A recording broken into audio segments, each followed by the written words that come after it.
Welcome to Our Girl Relationships. We talk about the problems people face in their day-to-day lives. Let's start with the video. About 2 years ago, my BFF slept with the guy I was dating at the time. What she did was definitely not excusable by any means, but at that time, I stepped back to take a look at the situation and decided what the best course of action would be for me as a person. I had known my BFF for almost 14 years. We grew up together and she was more than a sister to me. She had become a part of my family and my parents even treated her like a second child. On the other hand, I dated the guy only for a week before I found out they slept together. I also had to consider the fact that it was BFF who was guilt-ridden, who came clean to me instead of hiding the truth. That isn't to say I wasn't hurt or angry with her. I didn't talk to her for an entire week, and only after I saw how vast the consequences of cutting her off from my life would be that I decided to step back and let it slide. For starters, if that guy slept with her after a week of dating me, it was a good riddance for me because no one wants someone unfaithful. Secondly, my BFF was intertwined with my family to a degree where cutting her off would mean I'll have to explain to my parents sooner or later what happened. Although I knew without a doubt they would have taken my side, I also knew they'll be deeply hurt. For me, the relationship wasn't anything serious, and I was mad and sad that she didn't tell me she was interested in him. But my parents would feel more betrayed, as they treated her like their own daughter. To some level, it would mean they'd stop trusting other people, and I didn't want them to go through that. So instead of completely cutting her off of my life, I decided to slowly grow apart. With both our jobs and adult lives, it was already hard for us to see each other every day. All I had to do was stop taking her calls or replying to every single text she sent me. From 1 week to 1 month, which eventually turned into 2 or 3 months that went by without us talking. It had been 3 months since we met when she called me and asked if we could meet up for drinks. At first, I made the same old excuse of being busy with work and how I had to clock in overtime hours. But she forced me to come, saying it was something really important and she needs me now more than ever. My curiosity got the better of me and I went there to see what it was. Turns out she wants to celebrate her engagement and asked me to be her maid of honor. I couldn't believe this woman had the audacity to ask me to be her maid of honor when there was nothing honorable about the start of her relationship. I wanted to tell it to her face, but instead I saw it as an opportunity when she took out a list of things she'd need me to do as her bridesmaid. There were a few things she had jotted down, including throwing a bachelorette party, arranging wedding gifts for the guests, and wedding speech listed in block letters. She told me how I'm the only one who has witnessed all the ups and downs of her life from a front row seat, and there couldn't be a better person to have this honor. She said she trusts me to do this right. I was actually offended that she still hasn't got it through her head that we're no longer so close, and it's by choice. She thinks just because I talked to her or let it slide what she did to me, it's okay for her to ask me to literally arrange the whole wedding so she could get married to the guy who cheated on me. No way could I let this one slide. She didn't respect my feelings at all, and there was no need for me to respect hers anymore. So when I finally got down to cracking the things on that list, I purposely messed up a few of those. For her bachelorette party, I organized the whole thing at a cafe instead of any wine bar or pub, and gave the wrong name to the bakery while ordering the cake. When the cake was delivered with my name on it, I told her it must have been a mistake I made and apologized by making a joke that she shouldn't mind it much, as she's used to taking my things. I smudged out the name part from the cake to make it better, but it was clear that her mood was ruined. Then, on the wedding day, when it was time for her entry, she asked me to get the band to play It's You, but instead I got them to play Blank Space, as she had already walked down the aisle and there was no saving that moment. Then, during the wedding speech, I made sure to mention how they met and thank myself for bringing them together. I talked about how the guy cheating on me and my BFF betraying my trust was the start of their relationship. It was a really embarrassing moment, and she started crying by the time I was done. She got up and left her own wedding for a minute, and everyone there was mad at me. My parents were also invited, and they were conflicted between processing the truth and hating the way I took my revenge. My mom dragged me away from the stage and told me to go back to my home and think about the kind of person I became that day. She said she always taught me to be better than others, and I proved her wrong by pulling something like this. She was disappointed, and the same went for my father. If my BFF had left the issue in the past and hadn't asked me to be the maid of honor, I wouldn't have felt the need to do this. But completely disregarding how I felt was a step too far, and I had to teach her how it felt. Am I the a-hole for doing this to her? Can you believe that my parents are actually mad at me? I told them exactly what had happened 2 years ago and how my friend only apologized after because she couldn't live with the guilt of betraying me. It was her fault from the beginning, and I was the one who didn't turn that whole thing into a big mess involving everyone. I considered everyone's situation and quietly moved on with my life. I had no obligation to do so. I could have dragged her through the mud if I wanted to, but I didn't set my mind on revenge. And now my parents are mad and disappointed at the person I've become.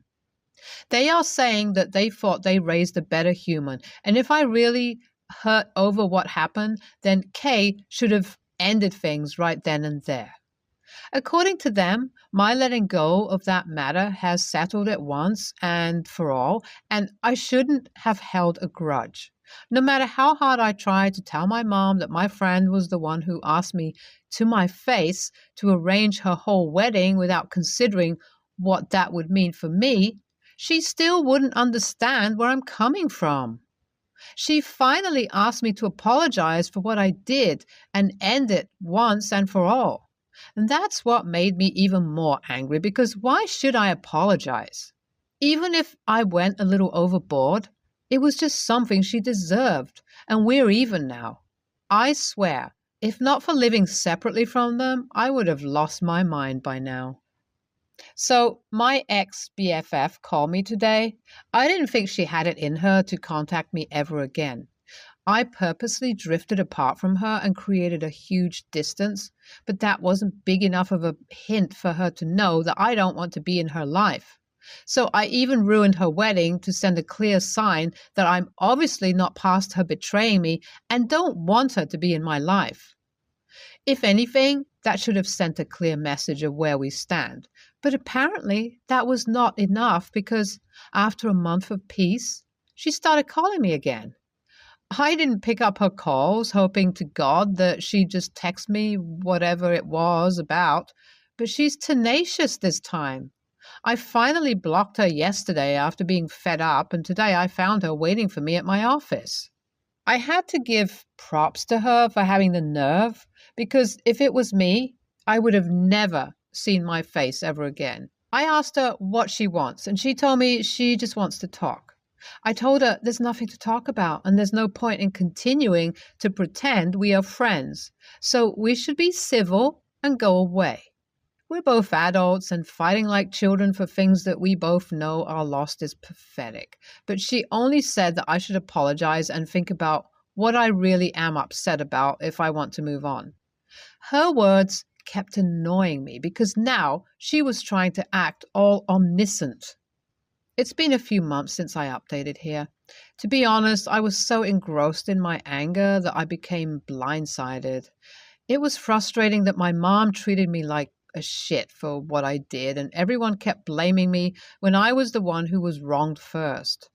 So I distanced myself from everyone. I didn't even talk to my family. That's when I realized that I actually went overboard with my revenge. When I was all alone, I thought about how I could have told her no, but instead, I acted immaturely. A lot of you did say I was the a hole, but I ignored those comments thinking people on the internet hate everything. Anyway, after I realized I was in the wrong, I called my mom and apologized to her, and she actually told me to talk to my friend and see where we stand. So I followed her advice and called her. I didn't think she'd pick up after I told her to get lost the day she came to my office. I was wrong again because she did pick up. I asked her if we could meet and talk, and she agreed instantly. After we talked about what happened, I apologized to her for ruining her wedding, and she accepted her fault for being inconsiderate. It was clear to both of us that there's no way we can ever go back to being friends, and the best we can do is part on a good note. So that's what we did, and that actually brought some peace in my life. I can't say I have forgiven her husband, but it's a start that I can reminisce about our teenage years without getting angry or upset. YTA, I was with you until you said you saw her request as an opportunity. I'm all for revenge, but this was uncalled for. You pretended to forgive her only to go back and ruin her day. Sorry, but you are the a-hole. YTA, what she did was wrong, and you should have actually got back at her at that time instead of letting her believe you were fine. Manipulating is worse, and that makes you an a-hole here. My boyfriend, who I've been dating for 3 years and lived with for a year, has a 9-year-old daughter from a previous relationship. I have a 5-year-old daughter from a previous relationship also. My boyfriend has had to go overseas to work for 2 months, so I'm taking this time to go see my brother who moved to America, Florida to be exact, to live with his wife, and I'm taking my daughter with me, and he has suggested we take my daughter and his 2 sons to Disney World while we're staying. I have my boyfriend's ex-girlfriend on social media strictly so we can contact each other in emergencies, on top of having phone numbers, which is how she saw me posting about the upcoming trip. The next day, I got a series of messages from her asking why I hadn't invited her daughter to go too, and I told her this wasn't a family trip with my boyfriend. If it was, we'd of course have taken his daughter too, but this was me just visiting my own family. She seems to think her daughter should come along despite this, as the girl's parents are dating, and it would cause hurt feelings, and like one is like more if both don't get to go on this holiday. She even implied her older daughter would get more enjoyment out of the trip than my daughter.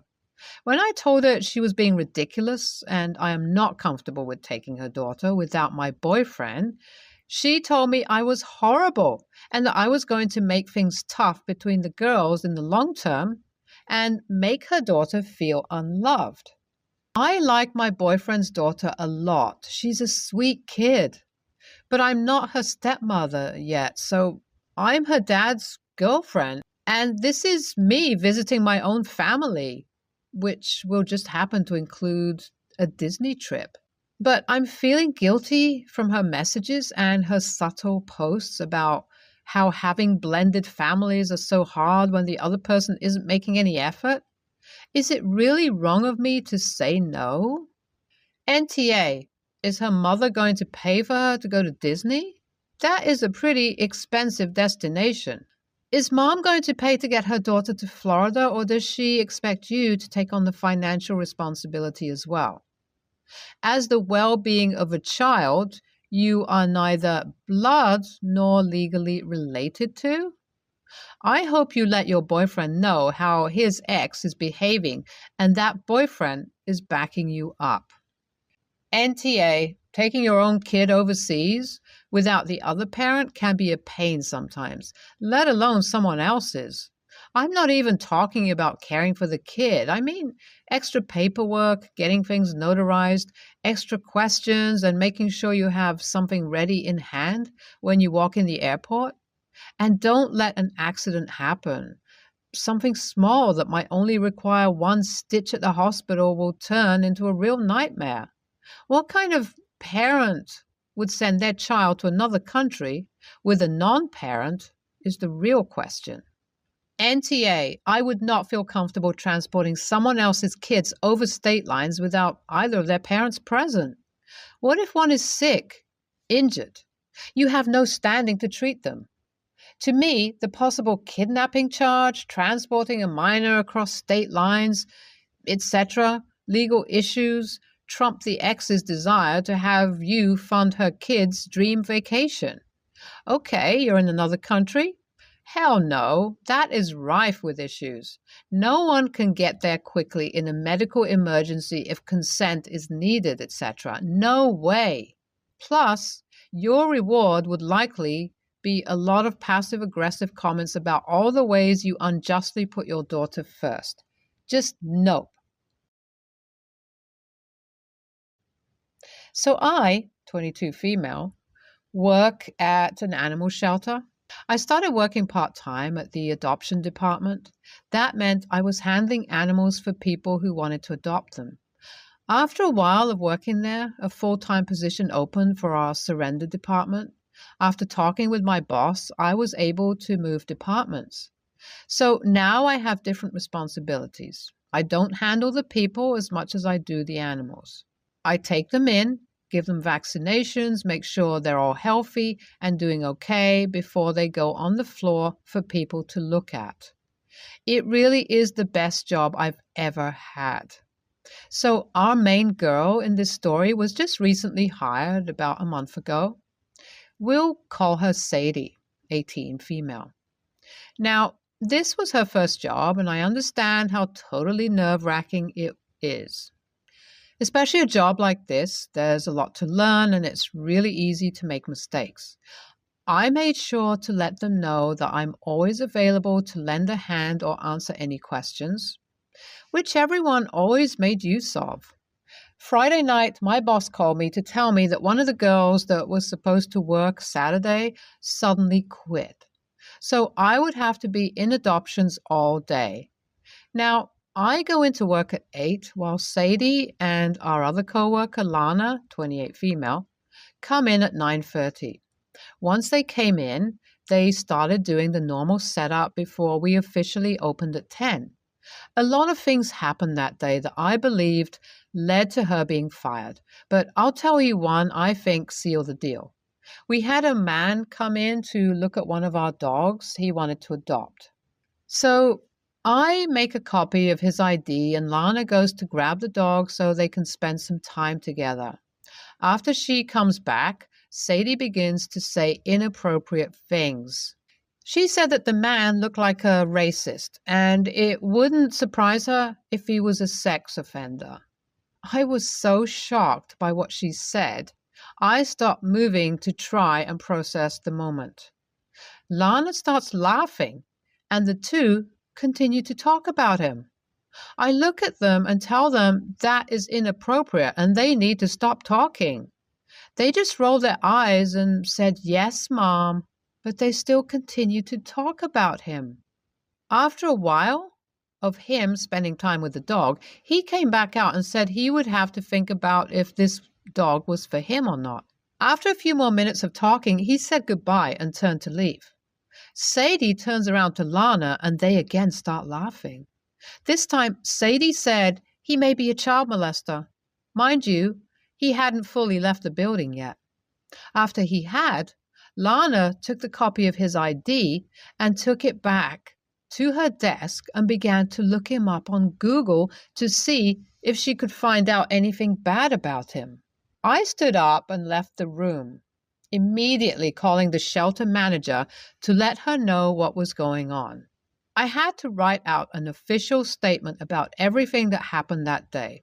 Our executive director went through the cameras and confirmed everything that happened, and she was fired today.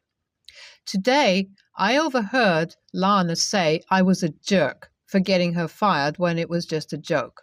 So, AITA? NTA. Saying someone looks like a sex offender isn't a joke.